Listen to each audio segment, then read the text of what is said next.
Baik teman-teman, selamat datang kembali. Pada kesempatan kali ini saya akan membahas analisa saham mingguan untuk periode tanggal 20 Desember sampai dengan 24 Desember 2021 ya. Jadi akan saya bahas 6 saham. Saya mulai langsung dengan yang pertama saya bahas adalah untuk INKP. Jadi INKP ini sebelumnya dia uptrendnya sudah lumayan ya. Jadi tiba-tiba aja di akhir November kita lihat di sini ya, dia turunnya drastis ya. Breakdown di bawahnya Fibonacci retracement 23,6%. Memang sebelumnya saya sudah sebutkan INKP ya, dia sempat rebound.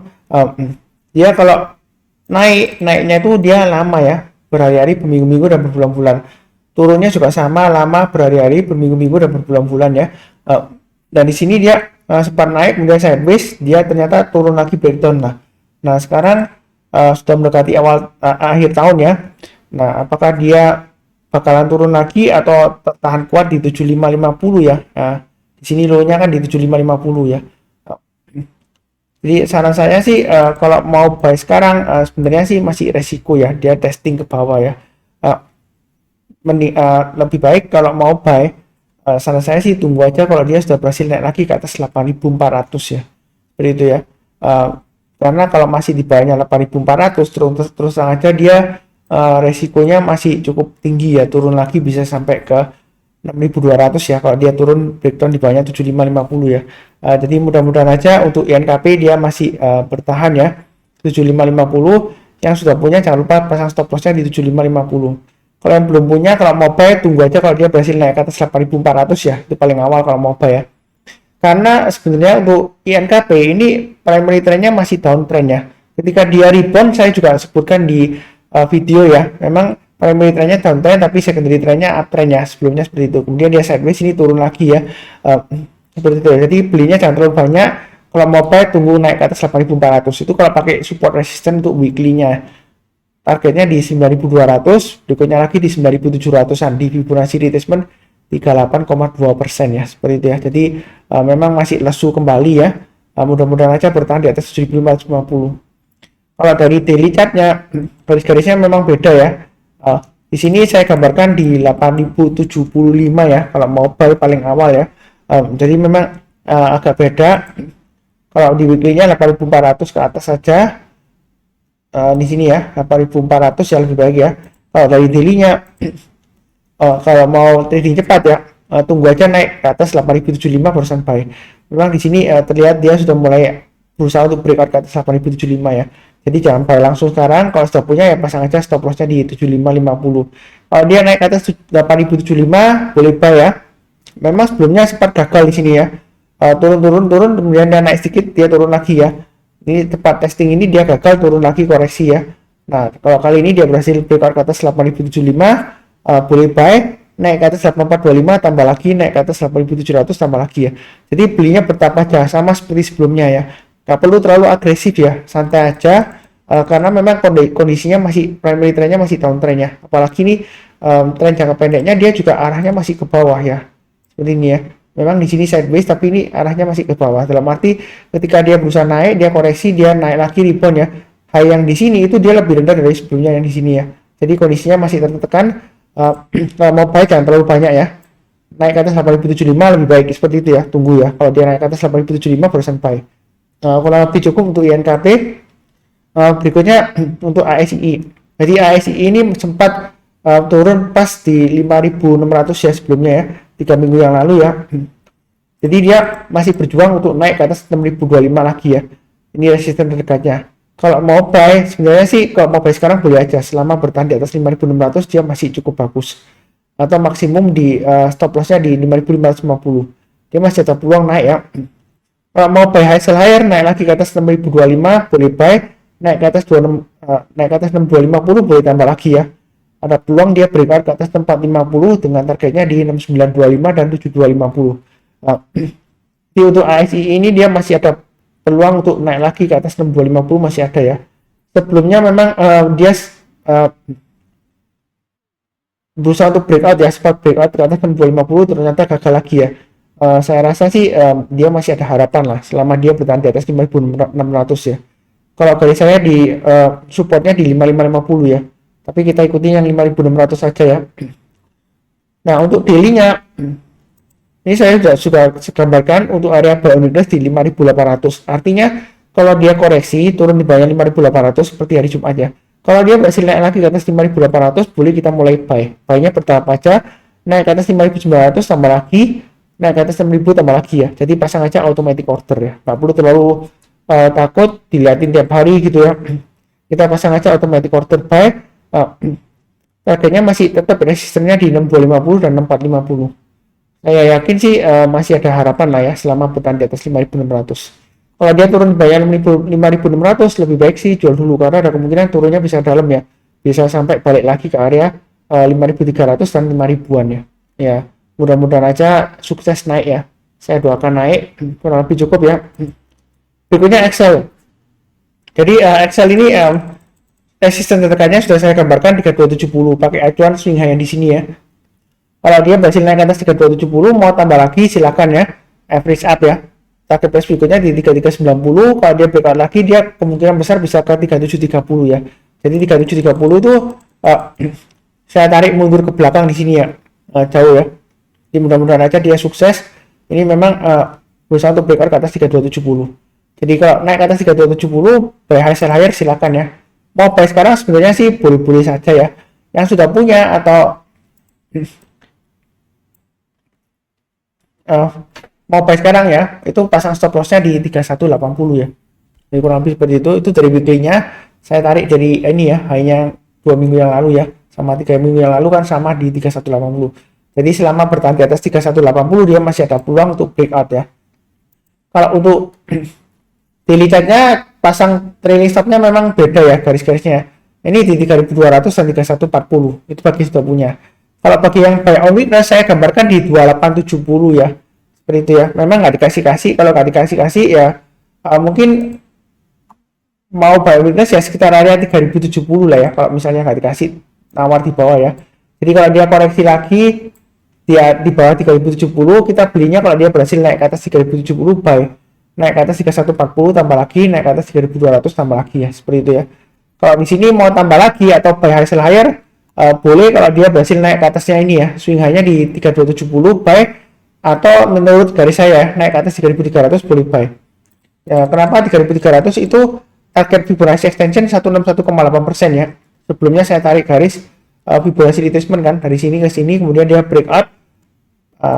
Itu yang saya suka dari Fibonacci extension ya, target price-nya kurang lebih tercapai lah di sini ya. Di sini kan 3300-an ya, tapi di sini swing high-nya 3270 ya. Kalau high-nya 3270, targetnya 3300 ya, menurut analisa teknikal ya boleh dikatakan itu sudah kurang lebih tercapai lah. Jadi nggak bisa persis banget pas di garisnya tercapai gitu ya, nggak bisa ya, karena market nggak bisa diatur oleh analisa teknikal. Itu aja yang perlu diingat. Ini bentuknya seperti ini ya, V ya. Kalau dia berhasil breakout ya naik ke atas 3300, boleh tambah lagi. Average up-nya setiap kelipatan 100 saja atau setiap kelipatan 50 rupiah ya. Target berikutnya di 3500 dan 3600. Memang kalau dari daily dan weekly itu target price-nya agak beda ya, support resistennya ya. Kalau daily gambar-gambarnya lebih banyak ya. Ini 3300 saya gambar berdasarkan Fibonacci extension 161,8%-nya ya. Yang mudah-mudahan aja dia berhasil breakout ke atas 3300 ya dalam 1-2 minggu ke depan. Oke, kurang lebih cukup. Berikutnya untuk silo.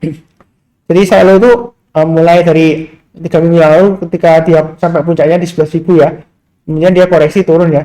Jadi ini memang 11.000 itu resisten kuatnya ya. Nah, sekarang dia sebelumnya minggu lalu dia sudah testing area supportnya 8.000 ya. Jadi kalau kita perhatikan di weekly chart-nya, saya gambarkan 7950 dan 7550. Nah, di sini kalau yang ngikutin saya sebelumnya sudah saya bahas, kalau mau buy weakness tunggu kalau dia berhasil rebound ke atas 7950 buy ya. Nah, memang masih cenderung sideways di area 7950 sampai dengan 8900.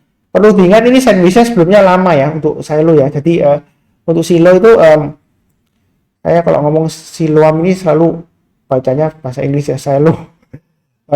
Jadi siloam hospital ya. Jadi sebenarnya dia masih cenderung sideways, masih cukup bagus ya siloam ya. Mudah-mudahan aja dia berhasil breakout ke atas 8.900. Kalau dia breakout, jangan ragu-ragu untuk tambah lagi atau buy atau average up ya. Yang belum punya ya buy, kalau yang sudah punya average up silakan. target price berikutnya di 9.800 dan akan menguji lagi 11.150 ya. Itu untuk silo ya, siloam ya. Itu untuk support resistennya untuk weekly-nya. Kalau untuk daily-nya memang agak sedikit beda. Di sini area buy weakness sudah saya sebutkan. Naik ke atas 8550 boleh buy. Target berikutnya di 8.900. Kalau naik ke atas 8.900 boleh tambah lagi atau freeze up. Ternyata Pak Suntar kok gagal ya. Kalau misalnya gagal itu bukan karena analisanya Pak Suntar salah, enggak ya. Ya karena saya nggak bisa ngatur marketnya ya. Memang buy weakness di area 8550. Selama di atas 8550 sebenarnya dia masih ada harapan ya untuk mencapai target 9.500 itu resistennya ya. Kita lihat di sini ekor panjang ke atas 9.500 kesentuh, kemudian dia turun lagi. Tapi beberapa minggu kemudian dia berhasil breakout ya ke atas, naiknya tinggi. Memang mungkin harus sedikit bersabar ya untuk siloam ya. Kurang lebih cukup ya. Yang penting ikutin aja garis-garis yang sudah saya berikan. Kalau sudah breakout ternyata gagal turun lagi ya, jangan lupa pasang trailing stop ya, seperti itu ya, supaya profit yang sudah didapat nggak hilang ya, seperti itu ya. Kurang lebih cukup. Berikutnya untuk IRA ya, Itama Ranuraya. Jadi IRA ini memang sideways-nya lama banget ya, lumayan lebar sebenarnya ya. Dia sempat turun di sini kalau kita lihat 1560 support bawahnya, di atasnya di 2270. Sebenarnya sih kalau kondisi seperti ini masih ada peluang untuk breakout ke atas 2270 ya. Kalau kita perhatikan dia koreksinya 2 minggu yang lalu dia nggak sedalam, nggak sampai breakdown di bawahnya ini ya, 1910 ya. Ini kan ada area kurang lebih resistennya sebelumnya ya, boleh dikatakan ini support terdekatnya lah ya. Saya gambarkan di sini ya, kurang lebih 1930. Selama bertahan di atas 1930 untuk IRA ini dia masih ada potensial untuk breakout naik ke atas 2270 ya. Target price berikutnya di area 2670 dan sampai kurang lebih di 3040 ya. Jadi menurut saya sih untuk IRA ini dia masih cukup potensial ya. Jadi tetap sabar aja, selama di atas 1930 dia masih cukup bagus. Ini support resistennya untuk mingguannya atau weekly-nya ya. Kalau dari daily-nya, kalau kita perhatikan ini memang konsolidasi lebar ya. Jadi buy on weakness saran saya di sekitar area 1970 ya. Jadi kalau koreksi di bawah 1970, kalau dia berhasil rebound atau mantul ya istilahnya, boleh buy. Naik ke atas 2070 tambah lagi, breakout ke atas 2180 boleh tambah lagi ya. Target price berikutnya di 2250, 2340 dan 2470. Itu kurang lebih untuk IRA ya. Mudah-mudahan aja dia sukses breakout ke atas 2340 ya, dengan target berikutnya di 2960. Ini Fibonacci retracement 38,2% sebelumnya ya. Jadi kalau kita perhatikan dari bawah banget ini ya sampai swing high-nya ya, itu Fibonacci retracement 61,8% di sekitar area 1990 ya. Jadi kalau kita lihat kan ya kurang lebih di area ini ya 1970. Jadi selama di atas 1970 dia masih ada harapan ya, masih cukup bagus menurut saya. Ini volumenya sudah mulai naik dari sebelumnya tidur ya, koreksi ketika koreksi sideways di bawah lama kemudian naik, ini volumenya sudah mulai rame ya. Kalau kita lihat dari ekor panjang ke sini ya, saya sudah sebutkan berulang kali, kalau ada saham ekor panjang tapi jalurnya masih uptrend, itu kadang-kadang kita harus maklum ya. Jadi bukan berarti oh pasti berbalik arah, ini kan inverted hammer Pak Suntar, pasti balik arah, belum tentu ya. Ini juga ekornya panjang ke atas. Kalau dia berhasil naik ke atas 2180, mau tambah lagi silahkan ya, buy high sell higher, average up boleh ya.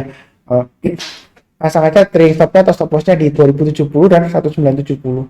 Itu kurang lebih untuk IRA, Itama Ranuraya TBK ya, masih cukup bagus. Berikutnya untuk DGNS. Jadi DGNS ini dia sideways-nya juga lumayan lama ya, bulan-bulan ya. Ini supportnya kurang lebih di sekitar areanya 720 ya. Kemudian di sini resistennya di 895. Mau buy sekarang sebenarnya boleh aja selama dia bertahan di atas 720, masih cukup bagus lah harapannya ya. Itu untuk DGNS. Targetnya di 895 ya. Jadi weekly-nya seperti itu. Kalau untuk daily-nya ini sebelumnya coret-coretannya banyak ya. Saya hapus saja. Garis-garisnya masih tetap ya. Ini memang sideways. Kalau mau buy weakness sekarang boleh saja, asalkan pasang stop loss-nya maksimum di 725 ya, garisan hijau ini ya.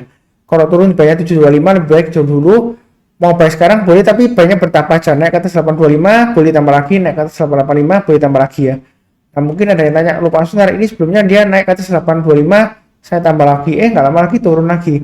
Ya sebenarnya sih masih cukup wajar mengingat kita lihat di sini ekor panjang ke atas ya. Kemudian dia follow lagi, kemudian dia berhasil naik lagi ya.